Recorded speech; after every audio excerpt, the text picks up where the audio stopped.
Oke, kalau kita lihat dari ciri wajahnya itu kesamaannya ada ya, banyak cerita tersebut.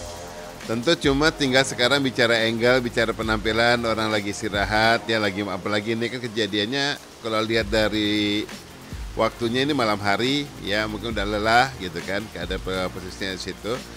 Tapi yang bersangkutan ya dia, dan kemudian dipanggil oleh lawan bicaranya juga dengan nama Adit ya. Nggak tahu apa memang itu panggilannya yang pakai Reski atau panggilannya Adit gitu. Tapi kalau yang pasti dengan lawan bicaranya tersebut dipanggilnya atau disimpan di phonebooknya sebagai Adit gitu. Kita sekarang bicara analogi video tersebut dulu ya. Kenapa hal itu bisa terjadi? Kalau dilihat dari bukti yang ada, pasti karena si pihak lawannya itu mengirimkan foto wajah dia ya, yaitu suatu wajah wanita kayak wanita kebule-bulean gitu ya.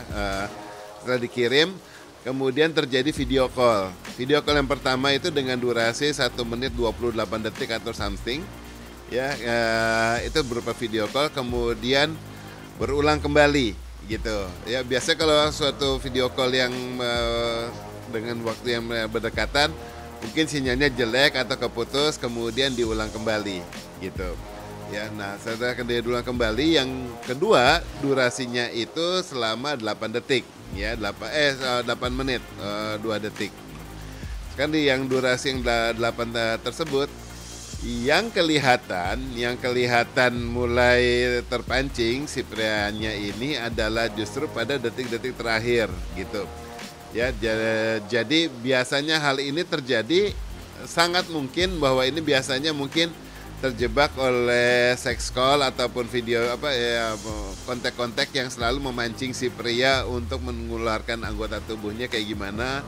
Itu sangat lama gitu ya dibutuhkan, dan kemudian memang selalu si pelakunya itu menunggu hanya sampai saat si korban itu mengeluarkan anggota tubuhnya sedikit saja gitu loh. Nggak perlu banyak-banyak, nggak perlu lama-lama, yang penting udah sedikit, kebetulan langsung kelihatan sedikit, dan kemudian berlanjut langsung kelihatan wajah. Itu saja yang dibutuhkan ya. Hal ini karena pernah terjadi pada kasus-kasus yang sebelumnya juga ada yang mengalami kasus yang sama seperti ini, dan modusnya mirip sekali gitu loh. Yang penting asal si korban itu bisa melihatkan anggota tubuhnya, kemudian kelihatan wajahnya, sudah selesai ya, call tersebut ya ditutup. Dari bukti digital yang ada, dia memang menggunakan suatu chatting media untuk sosial itu ya, pakai yang line chat ya. Waktunya itu malam hari, dan kemudian bulan Januari hari Jumat ya. Nah, dari kontaknya seperti itu ya, kalau operatornya juga kelihatan lah. Operatornya itu kelihatan. Jadi si penghuyang mengkontak ini itu dari dalam, bukan orang dari luar, bukan nomor luar ya. Ini dia menggunakan nomor dalam. Kalau bicara modusnya, ini suatu video jebakan karena apa? Endingnya itu abnormal ya, dan kemudian endingnya ini dalam arti gini, endingnya itu bukan karena terputus, tapi karena ditutup ya. Jadi kalau call-nya ditutup oleh pihak yang si penelpon ya, si pihak yang lawan bicaranya. Saya nggak bilang pihak si wanita, karena nggak kelihatan yang kontak itu pun nggak ketahuan pria atau wanita, karena layarnya dia sendiri itu dibikin hitam ya. Dan kemudian waktu dia mengunggah gambarnya dia, profilnya dia, itu juga kelihatan hanya sekedar mengirim foto gitu. Komunikasi kalau sesuatu yang normal, pas sudah selesai pasti ada komunikasi dulu, saya hello, dari awalnya udah sempat kontak-kontak dulu, yuk video callan misalnya, kemudian atau juga pada saat terakhirnya selesai, udah ya, atau maaf keputus nih, atau udahan dulu ya, atau mau gini gitu. Itu kan sesuatu yang normal. Tapi ini saat ini tidak normal, langsung di close dan kemudian langsung ketutup normal saja, langsung exit. Itu jelas ini memang modus suatu jebakan, biasanya seperti ini ya. Itu bukan suatu editan, bukan suatu umpamanya dibilang kayak suatu rekayasa hanya untuk menampilkan wajah dia yang bersangkutan gitu, enggak. Itu memang benar yang dia, dan kemudian dari videonya, dari mulai anggota tubuhnya ya yang bagian vital sampai begitu kelihatan, dan kemudian sampai ke atas ya. Kalau bagian vitalnya kita nggak pernah tahu ya betulnya apa tidak, tetapi kalau dari yang biasanya kalau perangkat untuk pemalsuan wajah itu kan nggak kelihatan apabila itu wajah yang dipalsukan atau tidak, ada suatu ciri-ciri. Dimana maaf sekali kalau ciri-ciri tersebut saya tidak bisa mengutarakan karena biasanya ini juga materi yang biasa digunakan untuk hukum kalau untuk membuktikan suatu konten itu real ataupun rekayasa ya. Tetapi apabila ini sudah nanti menjadi kasus hukum dan kemudian akan dituntut atau kayak gimana, ada suatu pihak yang ingin melakukan pengungkapan atau minta dicari pelakunya bla bla bla, ya itu baru nanti dilakukan pendalaman lebih lanjut lah mengenai kasus yang kayak gini. Di tahun depannya itu lebih kurang penghujung tahun. Penghujung tahun? Iya, penghujung tahun mau pergantian tahun 2022, pergantian tuh. Iya, ada bukti-bukti video. Video bisa dikatakan juga video asusila.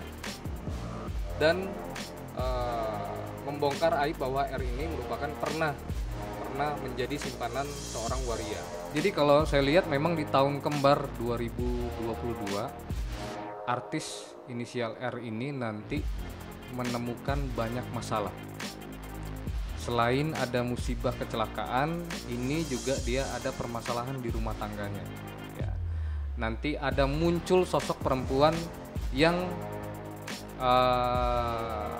digadang-gadang ini orang ketiga, pihak ketiga yang masuk ke dalam rumah tangga si R tersebut, si aktor tersebut. Ini awal mula, jadi awal mula bencana rumah tangganya. Jadi setelah kejadian ketahuan ada masuk perempuan orang ketiga dalam rumah tangganya yang memang sudah pernah berhubungan atau menjalin hubungan sejak lama. Ya, bukan di tahun 2022 saja, tapi dari tahun-tahun sebelumnya sudah saling mengenal, ya sudah pernah berhubungan dekat, ya.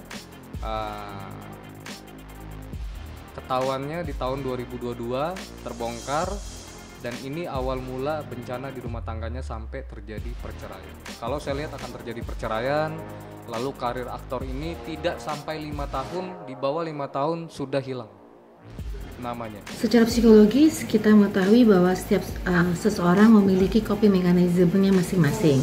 Coping mechanism itu adalah satu cara yang dilakukan untuk keluar dari tekanan.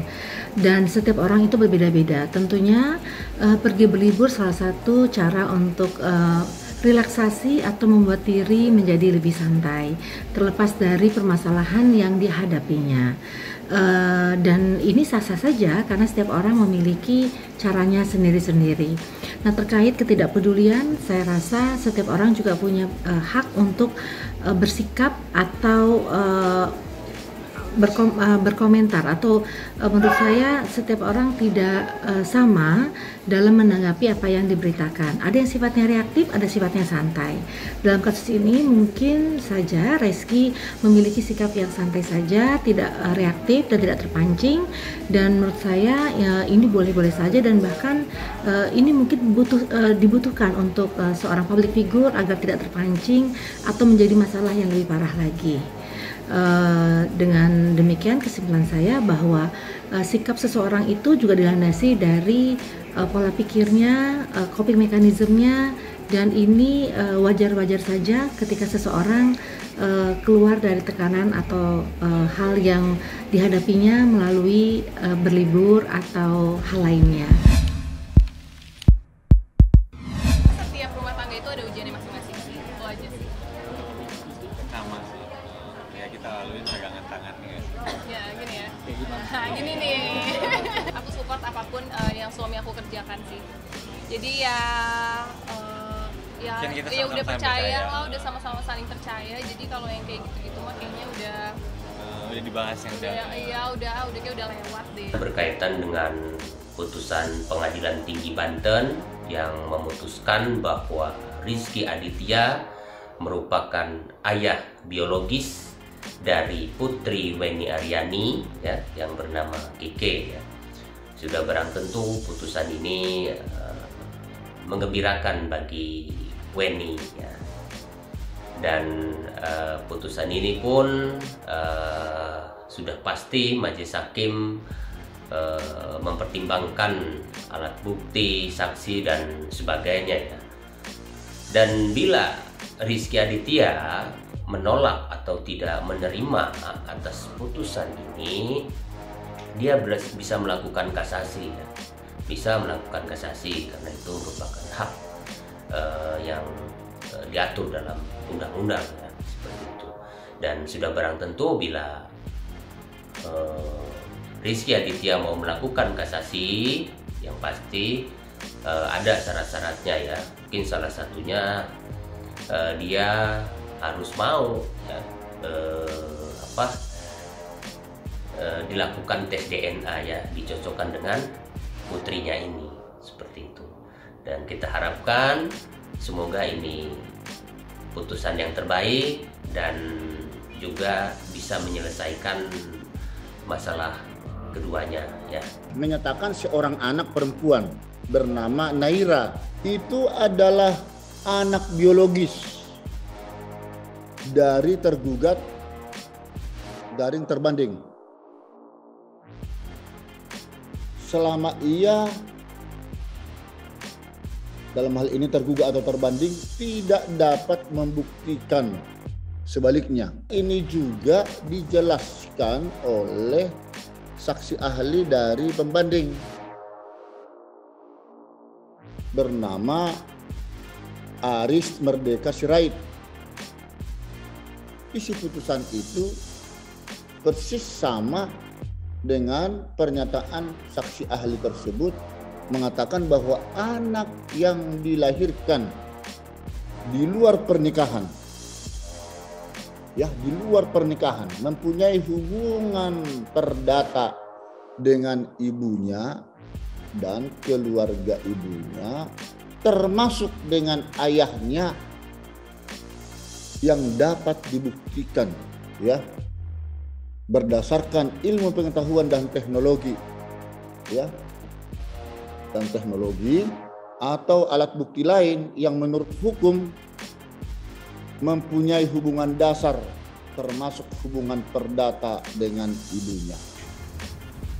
Alhamdulillah, ya, alhamdulillah akhirnya pengadilan tinggi memberikan kesempatan dan keadilan bagi saya dan Keke, bagi perjuangan kami bisa menang di titik ini. Mbak udah kasih tahu Keke belum sih Mbak soal ini Mbak? Udah, Keke kan baca berita juga di handphonenya, mungkin dia kan lagi rame itu kan semua berita keluar situ. Keke cuman peluk sama bilang I love you mama. Ya alhamdulillah ini sebenarnya kan putusan yang dimauin sama saya, kuasa hukum saya, ya, seperti ini, bahwa memang adalah Rizky itu ayah biologis dari Keke. Sebelum terjadi tes DNA menetapkan Rizky sebagai ayah biologis Keke. Kalau Rizky tidak menerima itu, ya silakan Rizky tes DNA. Sebetulnya dari awal kan yang kita minta memang tes DNA, Pak. Jadi nggak ada masalah. Dia mau kasasi kemanapun asalkan dia tes DNA, buat saya nggak ada masalah. Kalau soal nafkah dan tanggung jawab saya serahkan ke kuasa hukum, ya. Artinya kan kita punya aturan-aturan yang seperti itu. Bagaimana hitungannya itu dari Mas Ferry lah. Dari Mbaknya sendiri buat gimana? Saya yang terpenting adalah ada pengakuan terhadap anak saya. Ada pengakuan dari ayahnya terhadap Keke bahwa tidak ada yang namanya semua harus disembunyikan, tidak. Semua harus terbuka di depan umum, dan Rizky harus mengakui bahwa Keke adalah anak. Dan tes DNA itu sih sebetulnya yang diminta, Mbak. Sesimpel itu kok.